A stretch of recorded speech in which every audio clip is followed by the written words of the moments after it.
Donnie and Dolly. The team is supported by ableauctions.ca. Closing your business? We can help.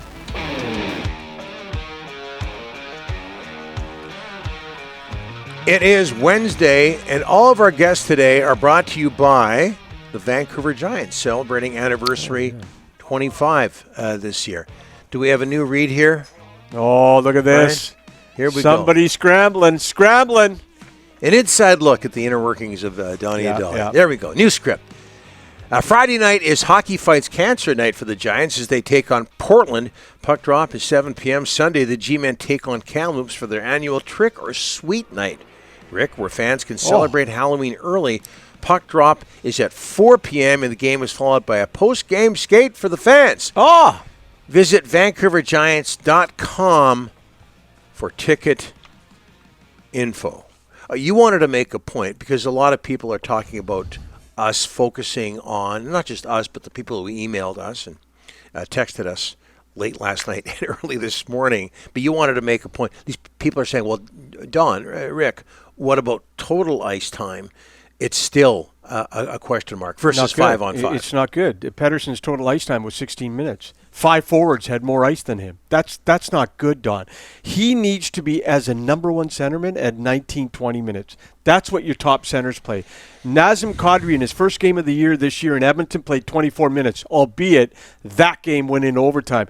But come on. Your number one center should not be at 16 minutes, Don. Yeah, and a lot of people talking about how last night was a perfect example of a game that got away from them and your tough road schedule. That doesn't mean you sit your top guys. Well, sometimes you do when you're in the midst of a tough schedule.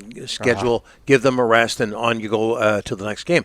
My argument towards that is, well, the Penguins didn't get the big lead until late in the second period. Exactly. It wasn't like it was 5-0 right off the bat. Farhan Lalji joins us now from TSN. Farhan, thanks for doing this, sir.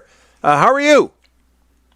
I'm good. It's rare that I agree with Rick, but I agree with Rick, especially in a game like last night when they were icing the roster of forwards that the Canucks were with the number of new guys. I figured they'd lean on a guy like Pedersen even more. I was surprised to see the numbers the way they were, not just for him, but for all the top guys other than Connor Garland.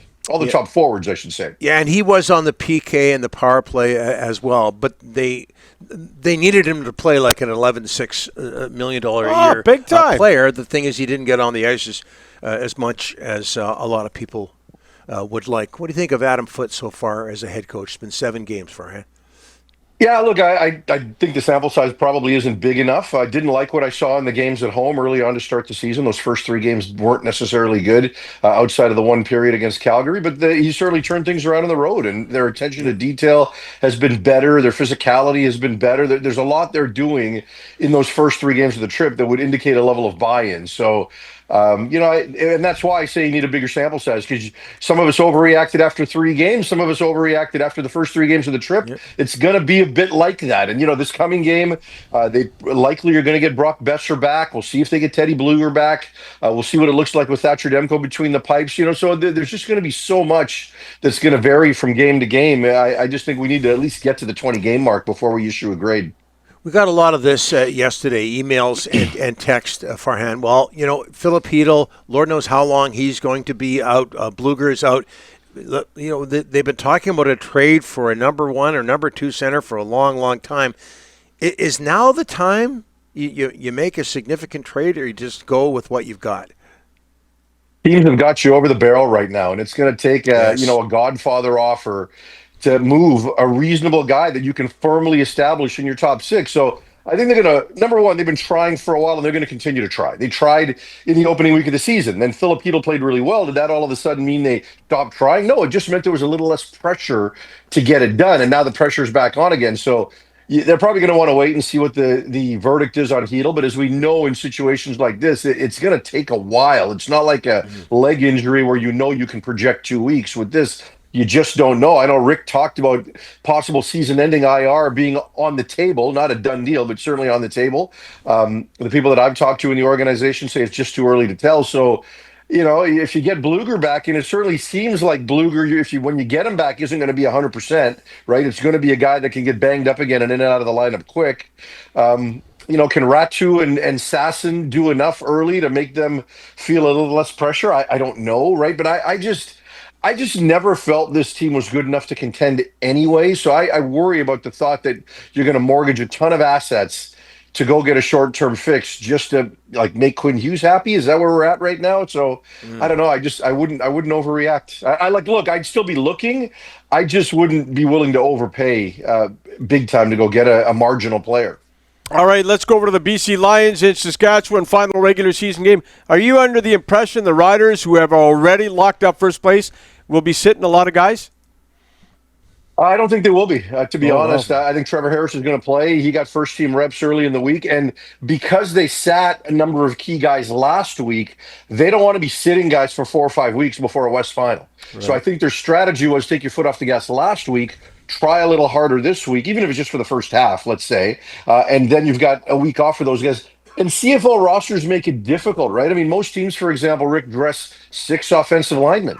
So it's not like you could all of a sudden in the second half sit 5 of those guys, right? You could sit 1 of those guys.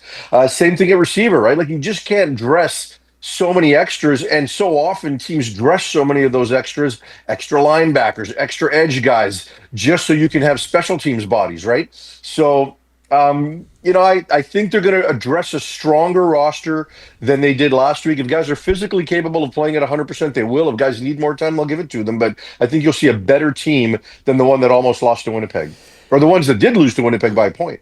Nathan Rourke, what do you think the NFL is thinking about his numbers this year? Do you think there's teams thinking about him again? And if there are, what do you think he thinks about them? I think the day Nathan goes back to the NFL, and I don't think it's going to be this offseason, I think he's going to be very discerning. And I don't know that any NFL teams are looking at him any better, right? I mean, he went through the ringer for a season and a half, and it didn't go the way he wanted. And, there were a lot of factors surrounding that. So, if he goes out and wins an MOP and wins a Grey Cup, does that all of a sudden make him that much more desirable? Maybe 5% more desirable. But do I think it leads to a team saying, Nathan, I'm guaranteeing you the number 2 spot? Not like Jacksonville, who misrepresented and said we're going to guarantee you a shot to compete for number 2, which you never got. But it would require you are number 2. Here's the signing bonus to prove that you're going to be the number 2. I just don't think that's going to happen there. So it's going to take some more time. I think there's still a level of bitterness over how things went down that I don't think he's just going to jump at the first opportunity. I think he's going to be very, very deliberate, and I just don't think that opportunity comes to him this offseason, if it ever does. And it wasn't just Jacksonville; it was the Giants and the Falcons as well. Multiple teams that let him go. So the Jays are done, right? Probably the Mariners are. Shoot. Well, some of us wish the Jays were done. But the Mariners are done, so does this mean you're pulling for the Jays now against the Dodgers? Be a good Canadian. Come on, Farhan. If the Dodgers could win in 3, that's what I'd like to see. But I think they've got to play at least 4.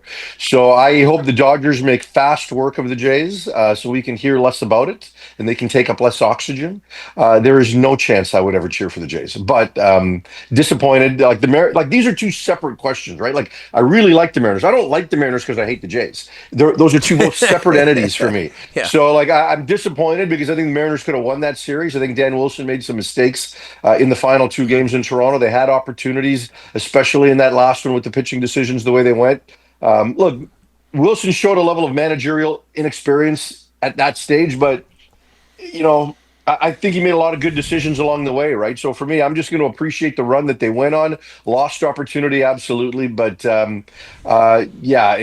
baseball season's over for me. So I'm going to do everything I can to avoid the content for the next 10 days. Okay, so we're getting not Rick, because I don't know if you saw our show yesterday. We're a Blue Jays jersey, but what do you say to the people who have told you, myself, Ryan, and others that you're not a good Canadian, you're anti-Canadian if you don't pull for the Jays?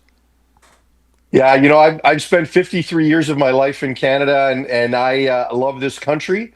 I'm not interested in Toronto's team. I've said before that Canada's team is an opinion, whereas Team Canada is a fact, and I don't share the opinion of the Toronto Blue Jays being Canada's team or Team Canada. None of it, right? So there's a lot of us. I'll be honest with you. I was losing faith in how many Mariner fans there actually were in the city, right? Just because of the propaganda and state-run media we get by their rights holders. So I was worried, and to be honest, the amount of support I got, like, yeah, there was a lot of criticism, but there was also a lot of support, and the support told me there's actually more Mariner fans in the city. Are there more Blue Jay fans than Mariner fans? Sure, there are.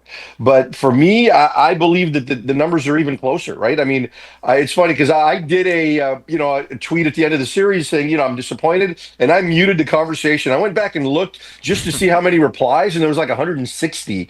I didn't read any of them. I muted the conversation. I didn't want those mentions. I wasn't going to empower those people, but I would bet that along with the racism and inappropriate tweets that would have come at me, I bet you there would have been a lot of support too, because that's what that series showed. There was some good there. It wasn't all evil. I don't know how many Toronto people that I've talked to who can't believe that somebody like myself or somebody in Vancouver wouldn't pull for the Jays versus the Mariners. And here these people from Toronto, they would rather support the Buffalo Bills than the Toronto Argonauts. And they can't see the contradiction there.